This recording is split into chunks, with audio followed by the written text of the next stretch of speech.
Rashad. It's going to be Ely Kassis on the left, playing Storm against Evan Rennie. But let's play it at regular speed, because we don't need to rush. There's no rush, I can assure you. So here we go. Evan Rennie, bit nervous, must be honest, opens up with Vault Scourge, and obviously he's on Affinity here. And we've got a Mem Knight over there that got used by the Springleaf Drum, so a nice opening for the Affinity player. It's kind of a nice feeling when you're just able to dump most of your hand out on the very first turn. It's kind of like, well, I don't have to worry about much. I can just play everything. And yeah. But the thing with Affinity is you really need one of those payoff cards like the Plating or the Ravager. So, so Ely comes up with Goblin Electromancer, 2/2. And I'm going to be honest, everyone at home, you're about to see a mistake. I know it's a mistake because Evan Rennie says, well, that was a mistake, and that's on camera, and you're going to show my mistake on camera. He's right, we are, and yes, here it comes. So he attacks with a Vault Scourge, fine, and a Mem Knight. Yeah. Now, I think we can all agree the Mem Knight's a 1/1, and the Electromancer's a 2/2, and that's why the Mem Knight's dead. Yeah, that was just a mistake. It may have been that he kind of in his mind he thought it was a signal pest or that type of thing. Like I've done that before. I thought, oh, you know what? I'm not thinking, and I'm nervous, and that happens to everyone. So I mean, it's not one of those mistakes where you think about it and you're like, oh yes, I actually want to attack with this Mem Knight. It's just kind of a brain fart in the kind of autonomic response. Yeah. Well, I'm turning my thing sideways, and why would a blue-red player have something that could block on the table as early as turn 2. Yeah, Evan was very nervous. He was in one of the back tables the previous round and had never been on camera in a match, and he was like, I would really love, ideally, to make the top 8 of this tournament without ever having to be on camera. And we get players who are like that, of course. It's hard because, you know, they do know that people are at home going, I would never have sent a Mem Knight into a Goblin Electromancer, which, by the way, is a lie. You all know that's a lie, because we have all done that. It's so easy to see it from outside looking in, but when you're actually there, it's just, I mean, yeah, it's tough. So here's an Etch Champion for Evan. He gets that going. And now the bit of the Storm deck that is the gifts portion is happening by Ely. Is Gifts Ungiven a card that you instinctively understand? There are certain players who have a brain pattern that sort of likes the circularity of gifts and the pattern of it, and other players, like me, who have no idea what's going on with that card at all. It's a really strange card. It's one of the hardest cards to figure out. You have to really know what deck is casting it. So once you know it's Storm that's playing it, you kind of realize, okay, like I'm getting my Rituals and my Manamorphose and my Grapeshot. Like you have these 4 cards already in your hand that you're getting most of the time with the Gifts Ungiven. So then at that point, once you know your deck, it's easier to understand. Right. Because Frank Karsten famously made that card dance at Worlds 2005. But when there's gifts decks that play just like all one-ofs of like crazy cards, and those decks are even more difficult than playing gifts in a deck like Storm. An incredibly attractive arm just reached onto the battlefield there with to provide the Storm count and the red mana and blue mana count. So here we go with some Splice. Don't often see that in any format, but now, finally those two come together. Kamigawa limited flashback. Yeah. And, I mean, honestly, I think that Storm is favored against Affinity because Storm usually wins about a turn faster, and we see that Evan didn't have a Plating or a Ravager here, so... Yeah, and there's Past in Flames, which means everything's going to come back, so we're done. It's 1-0 to Ely. Now, we've got a Mem Knight here at the start of game number 2, and this time, you talked about the payoff card set. Here's a Cranial Plating right from the get-go. And it looks like he may have mulliganed to 6, just looking at his hand here. So we'll equip up the Plating and smash in. And Ely will go straight to 15. So the clock is well and truly on. Well, the nice thing is he does have the Galvanic Blast if Ely plays something like an Electromancer or a Brawl here. So let's see what... But Ely, you know, I heard he did pretty well last weekend playing a deck like this in one of the formats, so I'm sure he knows what he's doing. Yep, the winner of the Invitational last weekend, while we were busy with the World Magic Cup, he was busy winning this. He was telling me, actually, you know, one of those stories of never give up.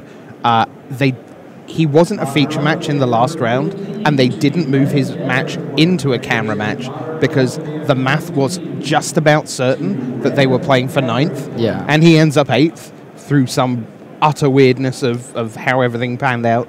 And then he goes and wins the whole thing, and that's all you got to do. Is what your friend Brad Nelson always says, just keep playing Magic until someone tells you you're not allowed to play Magic anymore. Yeah, I mean, it feels good when you're, once you get into top 8, and you could see he was getting more confident as he was playing those top 8 matches. I was watching it. So, double plating, grr, but no. And that's a cool sideboard card, is the repeal. Yeah. I don't think that's standard. Maybe I'm wrong, but it was definitely really good there. It's modern. Well, it's not standard. I mean, standard. What are you doing? You're right, Rich. Sorry. You got me there. I'm sorry. On the plus side, that was a rubbish joke, and you're still a world champion and Pro Tour champion. You're right. Well, I like to think about standard. I mean, it's been a while since I've done well in modern, so. Okay. Well, you're doing fine here. 10-1 right now? Yeah, right now. Yeah, great stuff. 4 rounds to go, of course. And once we get pairings, of course, we'll be heading back to live coverage of round 12. I'm sure we'll see Seth again in the feature match area before too long. But right now, Evan Rennie is trying to force a game 3 against Eli Kassis. He's got the double plating, he's got a Memnite, but those sideboard cards have done very well for Eli so far. So is this going to be an Electromancer? And it may be if he plays the Electromancer, he just wants to go ahead and try to go off here because Evan's tapped out. So that would be my guess. Mm-hmm. All right, let's see what we end up with. Closing in on time on the round. Well, he is indeed wading out the Storm count and the red and blue mana counter. Storm 2, 3 blue. It's not 3 blue mana, it's 3 red mana. They're going to work that out in a sec. It's like, oops. And this would be my problem playing the deck, is I wouldn't like managing the blue and the red and moving the dice and how much mana do I have and that type of thing. Is mana a weakness for you? Is it part of the battlefield you don't always pay enough attention to? Yeah, kind of. It's one of those things where I like to think about my plays more. So say you're playing on Magic Online, it's going to do it for you. You're just going to have the mana in front of you. Okay. Whereas here you have to okay, you have to actually physically do it. So it's kind of more difficult in that sense, where it's more to think about. But players who have played the deck a ton, I'm sure, are very used to this.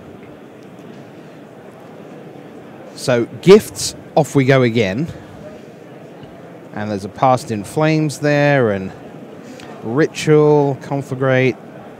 Is that Conflagrate? I think that might be a Madcap experiment. Yeah, it is. You're right. Madcap experiment. So I guess he only has 1 mana left, but he probably has another Ritual or Manamorphose to continue this. Yeah, he's got 6 cards in hand. We see a Grape Shot there, 3rd from the left. People in chat saying GGWP, which may or may not mean good game, well played. I wonder if he just goes Grape Shot the Memnite here, or if he actually can get enough mana to play a Madcap experiment. Seems like he's getting ready to go for the Grape Shot. Yeah. Yes, that'll be 1 to the Memnite and 3 to Evan. Storm count at 4. So yeah, that is it. So he's going to just hang fire, and not so those storm count goes away, and he just... I wonder what that card was. Sorry. Is that... He just drew a... The Evan drew? Yeah, I got a flash of a foil, but it looked like a Steel Shaper's Gift to search for an equipment. That's definitely not a usual card played in... See, you're learning. Affinity. I mean, see, that time you said it's not a usual card, not a standard card. Yes, I've got my wording down now. Because you're well aware that I would have done exactly the same joke again. Here's an Arcbound Ravager, and here is the Galvanic Blast that Brian Kibler so famously used against John Finkel in the Pro Tour a few years back. Galvanic Blast you, Galvanic Blast you, Galvanic Blast you. Good games. It's never a good feeling, though, when you reach turn 5 and the Storm player has a bunch of cards in their hand. Right.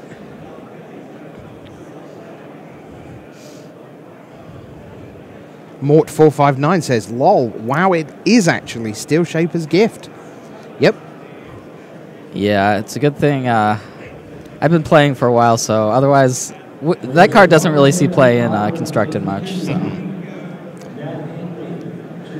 So, off we go again. Is this Ely about to have another go at this? I mean, he's down to 9. He doesn't exactly have a lot of time if he isn't going for everything. Serum Visions, draw a card, scry 2.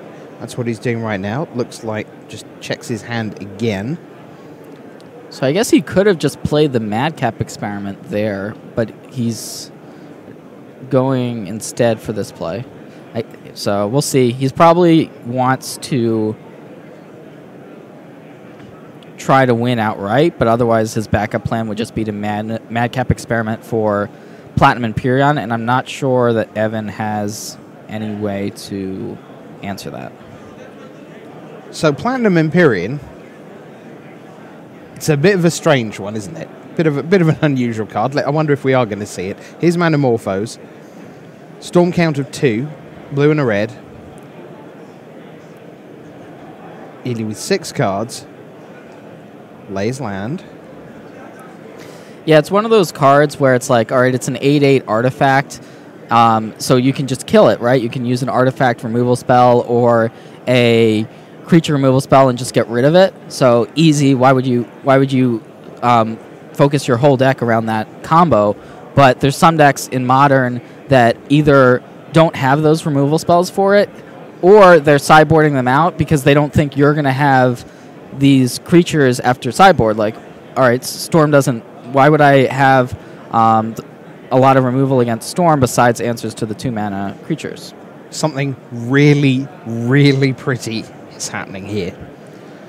Ely goes for Grape Shot for 3 at the Arcbound Ravager. Now, if you're at home thinking, but he can just sacrifice enough artifacts so that the Ravager won't die. Yes, you are correct. As my friend Marshall Sutcliffe likes to say, but wait, there's more. Yeah, I don't think Ely would make this play unless he had something else, maybe another Grape Shot.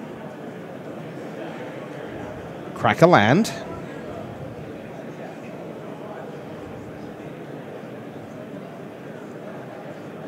Two mana. And... Oh, it's a braid. Okay. Oh, that's filthy. That is dirty. That is, right? I mean, that was disgusting.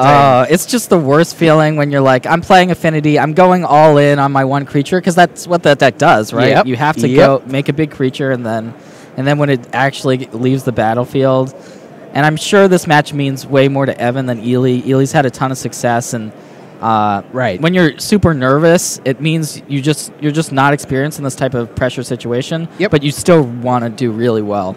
Yeah, and he was asking, Ely, like, are you a pro? And yeah, I feel like I've seen you somewhere before. And have you played at the Pro Tour? And he was like, I was once the youngest player at a Pro Tour. Mm-hmm. He was 13 in 1996 when he played at his first PT.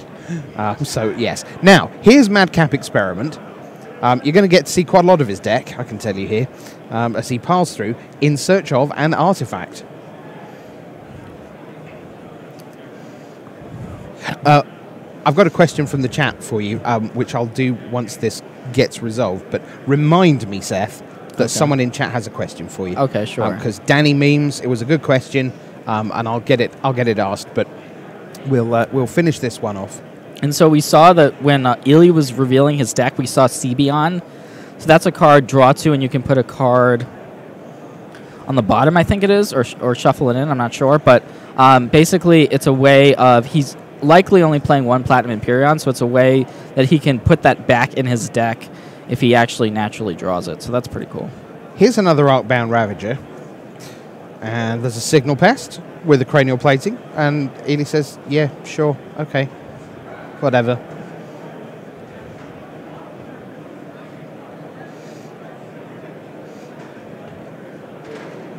And the neat thing about Storm is you can play these sideboard plans, but not everyone is on the Madcap experiment plan. So if you're sideboarding against it, you have no idea if that's going to be in his deck or not. I guess if you saw his list, but anyways, that's going to be the match. Yeah, that's the end of things. Platinum Empyrean gets the job done, and Ely Kassis, who kind of sat there